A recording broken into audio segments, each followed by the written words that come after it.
ছাত্রলীগ মারলে কত টাকা, পুলিশ মারলে কত টাকা? একজন ছাত্রলীগ মারলে ৫,০০০ টাকা, একজন পুলিশ সদস্য মারলে ১০,০০০ টাকা। জামাত শিবির বিএনপির ক্যাডারদের নির্দেশনা প্রদান করে। ছাত্রলীগকে মারলে ৫,০০০ টাকা, এই টাকাগুলি কারা বিলি করেছে তাদেরও ৫-৬ জন আমাদের কাছে অলরেডি পিটন।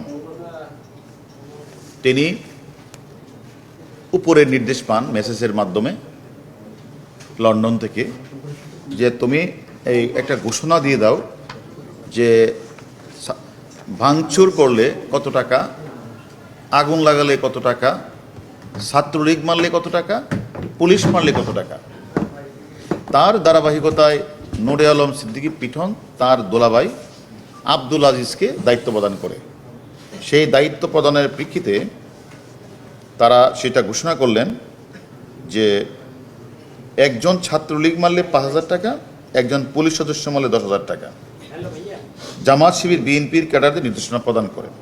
এর ধারাবাহিকতায় গ্রেপ্তারকৃত আসামিরা প্রত্যক্ষ নির্দেশনায় বিএনপি জামাতের নেতাকর্মীরা টাকার বিনিময়ে টুকাই এবং ছিন্নমূল দিয়ে ঢাকা উত্তরা আবদুল্লাহপুর সদস্যের বিভিন্ন স্থানে ভাঙচুর, অগ্নিসংযোগ, নারকীয় হত্যা করায় এবং যার ধারাবাহিকতা আপনারা দেখেছেন ঢাকা শহরের চতুর্দিকে আপনারা দেখেছেন যে গর্বের মেট্রো রেল, ডাটা সেন্টার, সেতু ভবন, বিটিভি ভবন এবং উত্তরাতে থানা পাড়িতে তারা হামলা করেছে।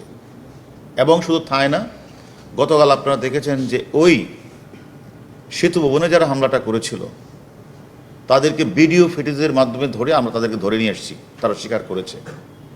এবং আজকে যখন আমরা আজিজকে ধরলাম সে কিন্তু স্বীকার করেছে যে তার শালার কাছে তথ্যটা উপর থেকে এসেছে, সে তালার মাধ্যমে সে কিন্তু এই তথ্যটা ছড়িয়ে দিয়েছে। কিন্তু আমার কাছে মনে হয়েছে যেহেতু এত কম টাকা, যে ছাত্রলীগরে মারলে ৫,০০০, একটা পুলিশ মারলে ১০, তাহলে পুলিশের প্রতি এত খুব কেন?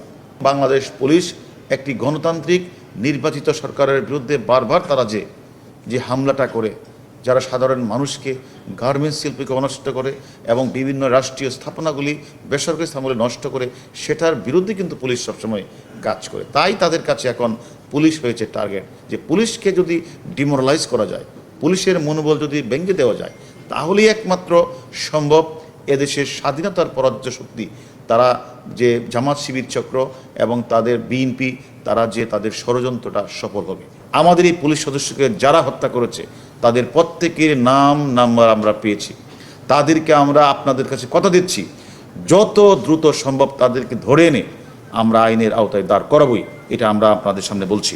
এবং আমি মনে করি যে যিনি এখন বলেছেন যে ছাত্রলীগকে মারলে ৫,০০০ টাকা, এই টাকাগুলি কারা বিলি করেছে তাদেরও ৫-৬ জন আমাদের কাছে অলরেডি, যারা ঢাকা শহরকে বিশৃঙ্খলা করার জন্য, অরাজকতা করার জন্য দায়িত্ব নিয়েছিল। তার মধ্যে সালাউদ্দিন টুকু, সাইফুল ইসলাম নীরব, SM জাহাঙ্গীর এবং আপনাদের এই দিক দিয়ে হলো রফিকুল ইসলাম মজনু এবং আমিনুল ইসলাম সহ অসংখ্য জামাতের নেতাকর্মী, বিএনপি নেতাকর্মী আমাদের কাছে আছে। আমরা তাদের জিজ্ঞাসাবাদ করছি। তাদের মোবাইল থেকে অনেক মেসেজ পেয়েছি যারা বাহির থেকে তাদেরকে অর্ডার করেছে যে আমরা নতুন কমিটি তোমাদেরকে দিয়েছি, তোমরা যদি সেটা না করো তোমাদের ছুরি ফেলে চলে যেতে হবে, তোমাদের কমিটি থেকে বাদ দেওয়া হবে। তাদের এইভাবে ধমক যে মেসেজ আমরা দেখেছি।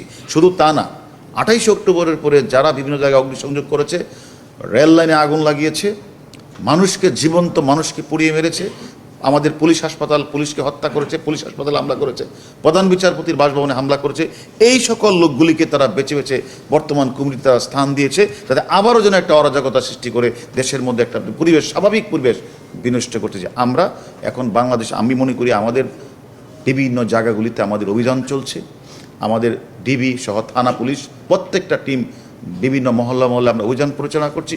আমাদের উদ্দেশ্যটা হচ্ছে একটাই, যারা সরকারি রাষ্ট্রীয় স্থাপনায় হামলা করেছে, অগ্নিসংযোগ করেছে, পুলিশকে মিটিয়ে হত্যা করেছে, তাদের প্রত্যেককে একে একে আমরা ঘর থেকে ধরে নিয়ে এসে, যেহেতু আমরা জানেন আমাদের পুলিশ, আমরা CRPC PRBর মাধ্যমে চলি, আমরা আইনের মধ্যে চলি। অতএব কেউ যদি আইন লঙ্ঘন করে আমরা তাদের কাউকেই ছাড় দেব না।